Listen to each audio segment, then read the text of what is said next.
दोस्तों, एक real Madrid fan होने के नाते मेरी एज अ फैन अपनी टीम को ऐसे कमबैक करते देखने की आदत बनी हुई थी काफ़ी लंबे समय से। लेकिन पिछले कुछ समय से ये आदत भाई एकदम छूट सी गई थी, क्योंकि पिछले 2 सीज़न की अगर हम बात करें तो हमारा क्लब ऐसे मैचेस में, जिस मैच में आज वो जीता है एस्पेन्योल के अगेंस्ट, जिस सिचुएशन में जीता है उस सिचुएशन में या तो वो ड्रॉ कर पा रहे थे या वर्स्ट सिचुएशन में मैच को हार जा रहे थे। लेकिन आज का ये मैच देख के मुझे शायद ऐसा लगा कि यार मेरी मेरा मेरा क्लब शायद वापस आ रहा है भाई। शायद मेरी वो टीम जिसे मैं देखता था, जिसे मैं देख के खुश होता था, वो अब धीरे धीरे वापस आते हुए हमें इस सीजन में नजर आएगा। क्योंकि भाई इस मैच में जो कमबैक मारा है ना रियल मैड्रिड ने, वो एकदम रियल मैड्रिड वाली चीज थी यार। एकदम कहना चाहिए it's the modus operandi of real Madrid. ऐसे ही तो ऑपरेट करता है मेरा क्लब। ऐसे ही तो हमारे फैंस को, हमारे राइवल्स को एक खुशी का पल देता है, खुशी का मौका देता है, और फिर मैच खत्म होते तक एक मुंह में झपट्टा मार के छीन लेता है उस खुशी को। ऐसे ही मेरा क्लब काम करता है भाई। मेरा क्लब लास्ट मोमेंट तक हार नहीं मानता था। वो चीज़ गायब हो गई थी और अब वो वापस आते हुए नज़र आई है मुझे इस एक मैच में। तो मैं बात करूंगा इस मैच में हर एक चीज़ की, हर एक प्लेयर को हम थोड़ा सा डिकोड करने की कोशिश करेंगे। बात करेंगे हम कुछ नई साइनिंग्स जो हमने की थी वो कैसे परफॉर्म किए। लेकिन भाई वीडियो शुरू करें उससे पहले आपको चैनल को सब्सक्राइब करके वीडियो को लाइक कर देना है। हेलो दोस्तों, मेरा नाम भूदेव है और आप देख रहे हैं फुटबॉल डीप डाइव, जहां पे हम फुटबॉल के मैचेस की, स्पेशली रियल मैड्रिड के उन मैचेस की बातें करते हैं। रियल मैड्रिड के बारे में काफ़ी ज़्यादा बातें करते हैं और जैसे जैसे समय मिलता है वैसे वैसे बाकी के मैचेस की भी बातें करते हैं। तो अगर आपको वीडियो पसंद आती है तो भाई वीडियो को लाइक, चैनल को सब्सक्राइब फटाफट से कर देना। हम शुरुआत करते हैं बिना किसी देरी के भाई। शुरुआत करूंगा मैं मैच भाई शुरू के 25 मिनट तक रियल मैड्रिड ने एकदम डोमिनेट किया। लिटरली मैं बता रहा हूँ, रियल मैड्रिड ने डोमिनेट किया शुरू के 25 मिनट तक। ऐसा लग रहा था कि यार ये रियल मैड्रिड खा जाएगी भाई, हर एक टीम को खा जाएगी। लेकिन वो सिर्फ 25 मिनट थे और हमारे मन में ये बात थी कि हाँ भाई, अभी हमें इतनी जल्दी, इतना अर्ली प्रेडिक्शन नहीं देना चाहिए। सिर्फ 25 मिनट शुरुआत हुई सीजन की, तो अभी हम इतनी जल्दी प्रेडिक्शन नहीं देते हैं और हमने वो नहीं किया। लेकिन 25 मिनट के आसपास डीन हाउसन को एक इंजरी होती है और उसके बाद रियल मैड्रिड को एक ब्रेक मिलता है। वहां पे थोड़ा सा मुझे लगा कि एस्पेन्योल को वो एक रेस्ट मिला, वहां पे एक फ्लो ब्रेक हुआ गेम का। तो एस्पेन्योल ने धीरे से फिर ग्रो करना चालू किया उस मैच में और 25 मिनट के बाद ही एस्पेन्योल ने ग्रो किया धीरे धीरे करके। 30th मिनट पे एस्पेन्योल अपना गोल मार देती है। उससे पहले रियल मैड्रिड के लिए जूड बेलिंगम ने अपने माथे से एक गोल मार दिया था भाई, बेहतरीन गोल। जो होजे मोरिन्यो ने बोला था वो डिलीवर किया है भाई उसने आज। उसने बोला था आर्दा गुलर, जूड बेलिंगम एक साथ खेल सकते हैं, और आज उसने वो खिला के दिखाया है हमें भाई, प्रूफ किया है ये। उस गोल पे आर्दा गुलर का वो असिस्ट था, वो सेट पीस मिला था, विनीशियस जूनियर ने उस सेट पीस को विन किया था और भाई बेहतरीन हेडर से जूड बेलिंगम ने वो गोल स्कोर किया था। फिर भाई धीरे धीरे बातें आगे बढ़ती हैं। रियल मैड्रिड ट्राई करते रहती है गोल मारने के लिए, लेकिन वो हो नहीं पाता है। सेकेंड हाफ में हम आ जाते हैं। फर्स्ट हाफ ऐसे ही निकल जाता है, कोई बहुत खास हमें मूवमेंट देखने को मिला नहीं। एक आध इधर उधर कुछ चीज़ें बन रही थी कहीं ना कहीं से। आर्दा गुलर वॉज द गाय जो भाई बहुत ज़्यादा क्रिएटिव एंगल हमें प्रोवाइड करता है और उसने आज वही किया पूरे मैच में जब तक वो खेला है। सेकेंड हाफ में हम आते हैं, कहानी वही। सेकेंड हाफ में वही सारी चीज़ें ट्राई करते हुए नहीं बन पाता है कुछ, नहीं चांसेस बरी हो पाते हैं। एक फ़ायदे वालवर्दे का शॉट ज़रूर आया था लेकिन वो भी नहीं बरी हो पाया। फिर हम जैसे ही आगे बढ़ते हैं भाई, कुछ सब्सटीट्यूशंस हमें देखने को मिलते हैं, कुछ इंपॉर्टेंट सब्सटीट्यूशंस मैं बात करूंगा अभी आगे उन वीडियो में जब प्लेयर को डिकोड करने की हम बात करेंगे। और एक तरीके से मेरे को अपना पिछला सीजन याद आ गया कि यार ऐसे ही मैचेस हम ड्रॉ करते हैं, ऐसे ही मैचेस में हम लास्ट मोमेंट में गोल खा के अपने कंधे ही प्लेयर्स ड्रॉप कर देते हैं और हम ख़त्म हो जाते हैं भाई। लेकिन आज वो हमें देखने को नहीं मिला, क्योंकि आज वहाँ पे इस बाजी को पलटने के लिए कार्लोस एसपी खड़ा हुआ था। और भाई कार्लोस एस्पी ने ये दिखा दिया कि क्यों आपके पास बॉक्स प्रेजेंस होना बहुत ज़्यादा ज़रूरी होता है, क्यों आपके पास एक वैसा पोचर काइंड ऑफ अ स्ट्राइकर जो आपको बॉक्स में पोजीशनिंग दे, आपको वो गंदे गंदे गलीज गोल मार करके दे, वैसा स्ट्राइकर आपके लिए भाई टीम में बहुत ज़रूरी होता है। और वो आज कार्लोस एस्पी ने हमारे लिए किया, जिसके चलते हमने 90 प्लस फर्स्ट मिनट के आसपास हमने वो 90th मिनट पे लास्ट मिनट में वो गोल स्कोर करके और अपनी टीम को भाई 2-1 से यहाँ से जिता के लेके आ रहा है। इम्पॉर्टेंट, बहुत क्रूशियल 3 पॉइंट हमने इस मैच में ले लिए हैं भाई। बात करते हैं हम प्लेयर्स की लाइनअप की थोड़ी सी, तो वहाँ पे हमें और ज़्यादा कहानी क्लियर होगी मेरे दोस्त। बट सबसे पहले हम लाइनअप की बात कर लेते हैं। जैसा कि हम सबको पता है भाई, कोर्टुआ सेंटर बैक पेयरिंग डीन हाउसन और कोनाटे की थी। सबसे बड़ा पॉजिटिव मुझे इस सेंटर बैक पेयरिंग में ही देखने को मिला है मेरे भाई। क्या बंदे खेले हैं यार दोनों। आपको अगर याद हो पिछला सीज़न, तो हमने पिछले सीज़न में कितने ही ऐसे गोल खाए हैं। स्पेशली एथलेटिको मैड्रिड वाले वो मैचेस मुझे याद आते हैं, जब वहाँ से सॉरलॉथ आता था, हेडर मार के चला जाता था, मजाक बना देते थे हमारे डिफेंस का। लेकिन आज इन दोनों बंदों ने हर एक क्रॉस को इतनी बेहतरीन तरीके से डिफेंड किया ना, मैं बता नहीं सकता आपको। और आज मुझे लगा कि जो एरियली हमारा डिफेंस इतना घटिया हो चुका था, क्योंकि लास्ट सीजन में हमारे पास अगर देखें तो चूआमेनी था ऑफ कोर्स, लेकिन वो भी मिडफील्डर डिफेंडर है तो उतना उससे एक्सपेक्ट नहीं कर सकते। रूडिगर इंजर्ड था, मिलिटाओ इंजर्ड था, असेंसियो खेल रहा था, डीन हाउसन भी उतना ज़्यादा बढ़िया नहीं लग रहा था हमें। लेकिन आज इन दोनों प्लेयर ने मिलके एक साथ इकट्ठे कम से कम नहीं तो 15 हेडर क्लियर करे हैं भाई, और बेहतरीन एरियल डोमिनेंस दिखाई है आज। ऑल्दो इतना ज़्यादा एरियल थ्रेट प्रोवाइड नहीं किया स्पेनोल ने, लेकिन जितने भी क्रॉसेस आ रहे थे, जितनी भी लॉन्ग बॉल आ रही थी, हर एक लॉन्ग बॉल, हर एक क्रॉस को बढ़िया तरीके से हेडर से क्लियर किया है इन दोनों बंदों ने। हाइट का फ़ायदा है भाई, फिजिकलिटी का फ़ायदा है, काफ़ी बेहतरीन दोनों बंदे लगे। इनफैक्ट कोनाटे को तो मैं स्पेशल केस की तरह ट्रीट करना चाहूँगा। आप इसका हीट मैप देख लो मेरे भाई, राइट साइड में हर जगह अवेलेबल है। Most defensive contribution 9 defensive contribution दिए, मोस्ट टचेस 89 टचेस इस बंदे ने लिए हैं। तो आप इसी चीज़ से अंदाज़ा लगा सकते हो कि कितना बेहतरीन इस बंदे का गेम था। और जो हम सोच रहे थे ना कि भाई लिवरपूल में पिछले सीजन घटिया गेम खेला, क्या ख़त्म है, फिनिश्ड है, ये प्लेयर ले आया घटिया प्लेयर, भाई सबके मुंह पे तमाचा मारा है इस बंदे ने। पहला ही गेम था और पहले ही गेम में इस बंदे ने प्रूव किया है कि क्यों ये इतना बड़ा खिलाड़ी है, क्यों इतना अच्छा पोटेंशियल इस बंदे के पास है। इसके बाद अगर मैं बात करूं आगे, तो भाई राइट साइड पे हमें डमफ्रीज देखने को मिला।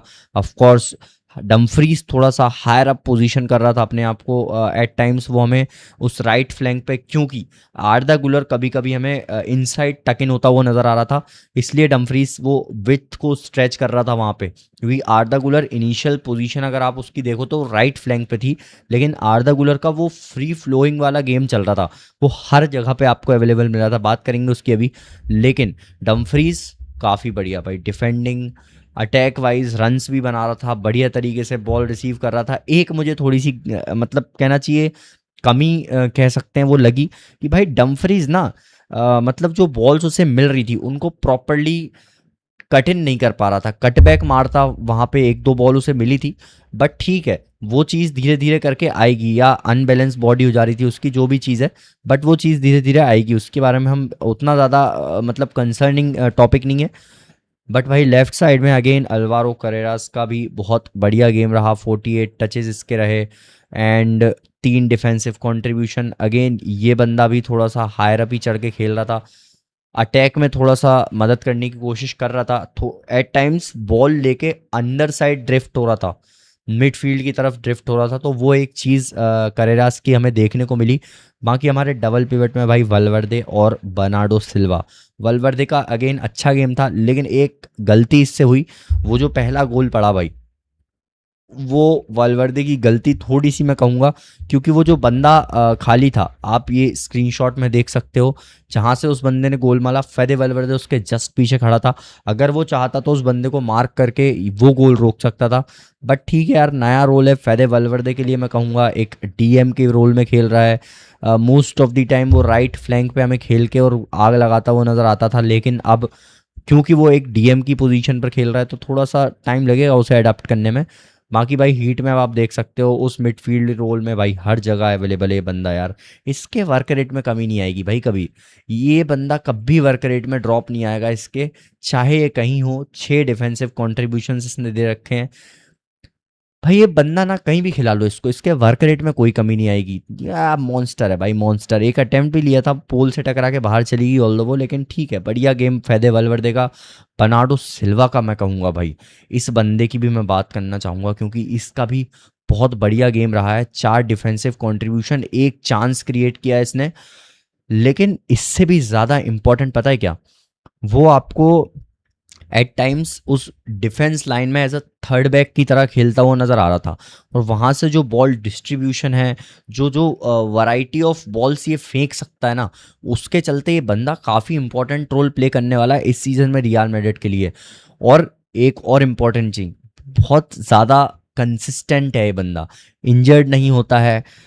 फालतू बकवास आपको वो सारी चीज़ें, छोटा सा है, फिजिकलिटी नहीं है, लेकिन आपको बॉल के साथ ये बंदा बहुत बेहतरीन करता वो काम दिख जाएगा। और एट टाइम्स तो ऐसा भी हो रहा था जब पासिस ब्लॉक, लेन्स ब्लॉक करने वाली बात होती है ना भाई, 2 से 3 पासेस इंटरसेप्ट किए इस बंदे ने उन लेन्स को ब्लॉक करके सिर्फ। तो ये काफ़ी बढ़िया चीज़ हमारे लिए इस मिडफील्ड में हुई है भाई, बर्नार्डो सिल्वा का एडिशन।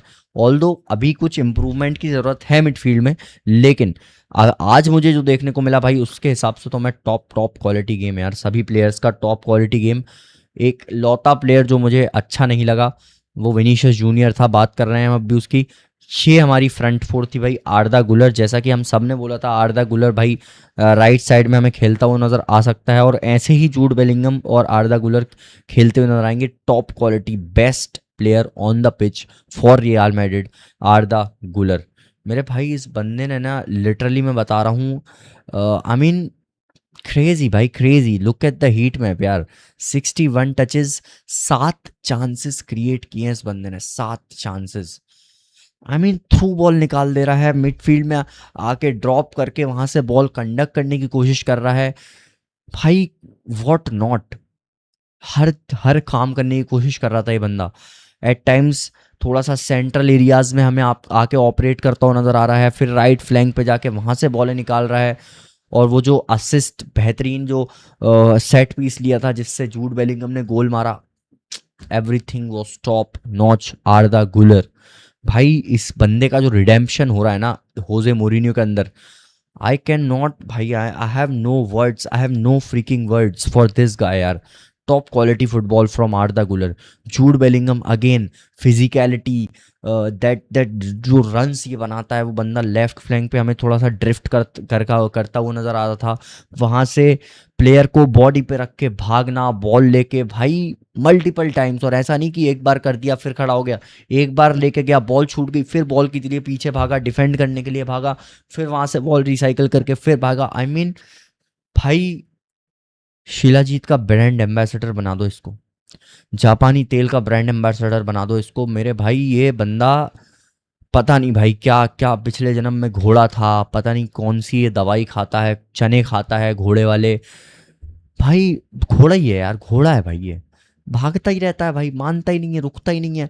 फिजिकलिटी इसकी, वो जो हेडर मारा था, टॉप क्वालिटी भाई, एकदम क्लास है यार, क्लास है भाई, टॉप क्वालिटी बंदा है ये। उसके बाद किलियन एम्बापे का भी उतना अच्छा नहीं गया, रेटिंग पे मत जाओ, मुझे बहुत अच्छा नहीं लगा। Slightly better than Vinicius Junior जो हमारा worst player on the pitch था आज। Most touches in opposition box of course, most shot 10 shot इसने लिए, most dribbles, joint most dribbles, 3 dribble complete किए हैं। वो सारी चीज़ें ठीक है, लेकिन वही चीज़ है यार, अब वो उस प्रोफाइल का प्लेयर नहीं है तो उससे आप वो एक्सपेक्ट भी नहीं कर सकते हो। हाँ, लेकिन एक बेसिक चीज़ जो एक्सपेक्ट की जा सकती है कि भाई उन एरियाज़ में, वहाँ पे जहाँ पे आप फंसे हुए हो, उस पेनल्टी एरिया में आपका टच अच्छा होना चाहिए। और एट टाइम्स आज किलियन एम्बापे के टचेस मुझे उतने अच्छे इफेक्टिव नहीं लगे। खैर उसके अलावा गेम बढ़िया था किलियन एम्बापे का, स्पेशली कार्लोस एसपी के आने के बाद जब वो ड्रॉप इन कर रहा था तो वो ज़्यादा मुझे बढ़िया लगा। तो हो सकता है भाई कार्लोस एसपी, किलियन एम्बापे, वो ये दोनों तीनों प्लेयर हमें एक साथ खेलने को मिले एट टाइम्स। बट हाँ भाई, किलियन एम्बापे का बहुत अच्छा गेम नहीं था जिस हिसाब का वो प्लेयर है, but okay good game for Kylian Mbappe, क्योंकि ऑफ कोर्स वो लो ब्लॉक टीम के साथ थोड़ा सा स्ट्रगल करता है और गोल स्कोर करने के बाद टुवर्ड्स द एंड एस्पेन्योल वही करके खेल रही थी। Vinicius junior, I don't know मेरे भाई, इस बंदे के कॉन्ट्रैक्ट रिन्यूअल में इतनी भसड़ मची हुई थी। जॉइंट मोस्ट ट्रेबल है इसके, उस पर मत जाओ, कोई फ़ायदा नहीं है, क्योंकि मैं इस बंदे को as a special case treat करने वाला हूँ। इसके बाद मैं सब्सटीट्यूशन की भी बात करूँगा, लेकिन ये एक स्पेशल केस है। पता है क्यों? क्योंकि ये बंदा यार पता नहीं क्या चाहता है भाई, क्या करना चाहता है। आई मीन एक पॉइंट ऑफ टाइम पे ऐसा हुआ था, तुम 1-1 से ड्रॉ करके बैठे हो, तुम 2 प्लेयर को ड्रिबल करके निकल गए हो। लिटरली तुम्हारे पास एक बेहतरीन ऑप्शन है, या तो तुम अपने राइट फुट पे लाके कर्लर मार के शॉट ट्राई करो, या फिर उसी लेफ्ट फुट से कटबैक करो ताकि वहां पे किसी को चांस मिले। नहीं, विनीशियस जूनियर है, आजकल इसको छुई मुई वाली बीमारी लग गई है। वो एक पौधा नहीं होता था जिसको हम छूते थे और उसकी पत्तियां बंद हो जाती थी, उस तरीके का विनीशियस जूनियर हो गया है। इसको किसी ने छू दिया और ये डाइव मार देता, ये लिटरली डाइव मार देता है। इसने आज 75 डाइव मारी है, मैं गिन नहीं पाया भाई कितनी डाइव मारी है इस बंदे ने। वो क्रॉस की कटबैक करने की जगह ये बंदे ने छू दिया इसको, तो ये गिर गया पेनल्टी मांगने के लिए। आई मीन ठीक है यार, होता है भाई कभी कभी मैच में। अब तुम्हारे पास 10 15 20 25 टच आ रहे हैं, तो 25 में तो तुम 20 बार गिर जाओ, 5 बार तो खड़े रहो यार। लिटरली मतलब तुम्हें किसी ने ऐसे छुआ और तुम गिर गए और वो बॉल वेस्ट हो गई, वो बॉल तुम्हारी पोजीशन लूज हो गया, वो बॉल काउंटर पे चली गई और अब तुम पड़े हो ऐसे कर रहे हो। ऑल्दो एक एक मतलब इतना हार्श क्रिटिसिज्म नहीं करना चाहिए मुझे, पर at times as a fan भी फ्रस्ट्रेटिंग लगती है ये चीज़, इसलिए बोलना पड़ता है भाई।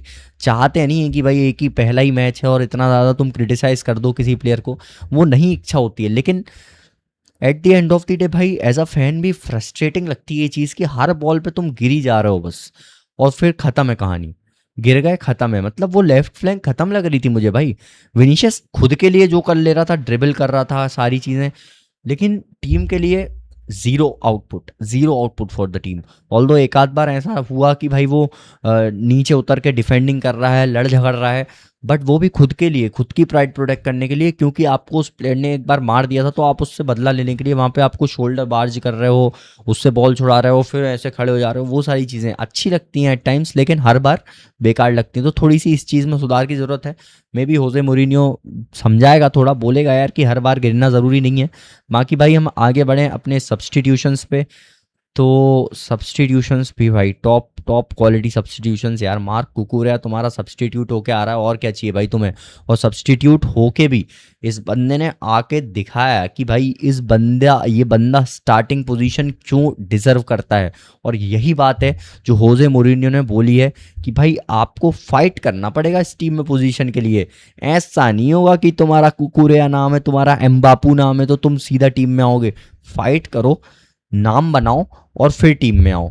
ये कहानी है होजे मोरिनियो की। और आज कुकुरेया ने लिटरली भाई दिखाया है कि भाई वो टीम में आ सकता है, आएगा अगले मैच में वो टीम में दिखेगा आपको, क्योंकि वो जो डर्टी चीज़ें करके देता है ना वो कोई नहीं कर सकता भाई। इसके बाद यान डियोमांडे, यार ऑफ कोर्स यान डियोमांडे अभी नया प्लेयर है, यंग प्लेयर है, रियल मैड्रिड वाले एटमॉस्फेयर में, स्पेन के एटमॉस्फेयर में थोड़ा सा उसे समय लग सकता है वो हमें देखने को, क्योंकि एट टाइम्स ना बॉल जैसे उसके पैर में आ रही थी, नर्वसनेस साफ झलक रही थी। क्योंकि ये बंदा वर्ल्ड कप में जो टेक ऑन्स ले पा रहा था बिना किसी झिझक के, वो टेक ऑन्स यहाँ पे नहीं ले रहा था। क्योंकि भाई ऑफ कोर्स रियल मैड्रिड में हो आप, आपने ये जो जर्सी पहन रखी ना, इसका वजन इतना ज़्यादा है और ऊपर से आपका जो प्राइस टैग है, सबका वजन मिलके भाई थोड़ा सा कंधे डाउन हो जाते हैं बंदे के। ऑफ कोर्स थोड़ा टाइम दो, टीममेट्स कोच सब थोड़ा सा कॉन्फिडेंस देंगे तो ये बंदा आग लगाएगा रियल मैड्रिड में, मैं बता रहा हूँ। ऑल्दो आज इसने प्री असिस्ट दिया भाई, किलियन एम्बापे को बॉल फेंकी, जब ही जाके वो हमारा विनर पढ़ पाया है कार्लोस एस्पी के द्वारा, अदरवाइज कहानी गड़बड़ आ जाती थोड़ी सी। लेकिन हाँ, थोड़ा सा वर्क करने की ज़रूरत है, थोड़ा सा और ढलने की ज़रूरत है, कॉन्फिडेंस लाने की ज़रूरत है।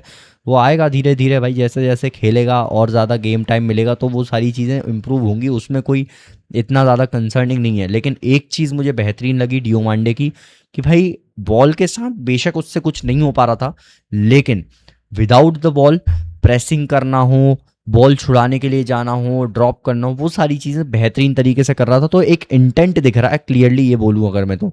उसके बाद Trent Alexander Arnold, of course यार 88 मिनट पे आके भाई ने आते ही एक क्रॉस डाल दिया कार्लोस एसपी के लिए, ऑल्दो वो गोल नहीं पड़ पाया था, एसपी ने एम्बापे के लिए बॉल रिलीज कर दी थी। बट हाँ भाई, ट्रेंट का बढ़िया बढ़िया गेम, ट्रेंट का जितना भी 10 12 15 मिनट खेला बढ़िया लगा। कामाविंगा अगेन मैं वही कहूँगा भाई, बंदा अच्छा है, पोटेंशियल अच्छा है, लेकिन थोड़ी सी मैच्योरिटी की ज़रूरत है इस बंदे को। And then here comes Carlos SP.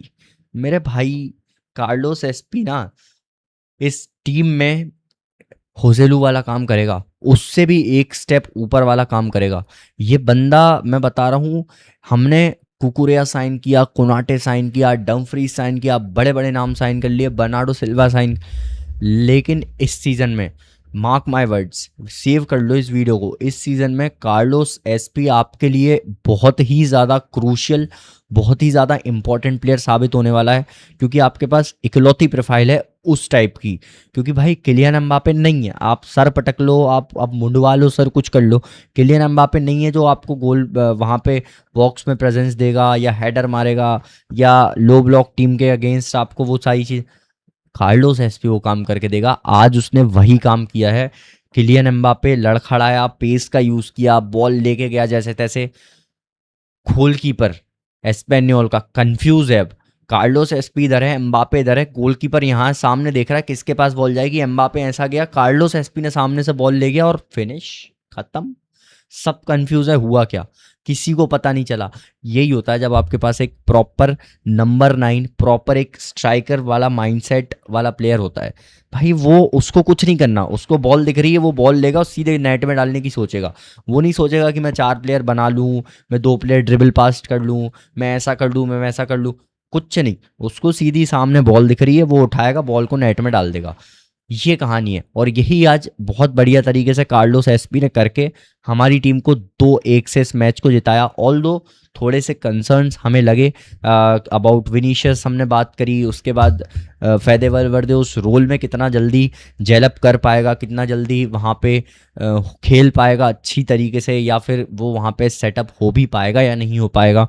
बड़ी टीम के अगेंस्ट हमें और ज़्यादा चीज़ें देखने को मिलेंगी। एस्पेन्योल ऑल्दो उनके होम पे बहुत ज़्यादा थ्रेटनिंग हो सकती है, लेकिन आज हमने भाई ये मैच जीत के साबित कर दिया है कि इस सीज़न में कुछ अलग देखने को आपको मिलने वाला है। बाकी भाई आप लोग कमेंट सेक्शन में ज़रूर बता देना आपके हिसाब से क्या मैच का एनालिसिस था। भाई आपके लिए कमेंट सेक्शन ओपन है यार, फटाफट से अपना एनालिसिस कमेंट सेक्शन में कर दो।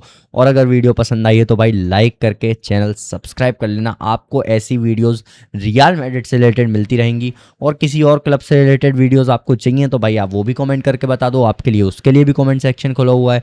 मैं मिलता हूँ आपसे अगली वीडियो में, तब तक के लिए टाटा गुड बाय दोस्तों।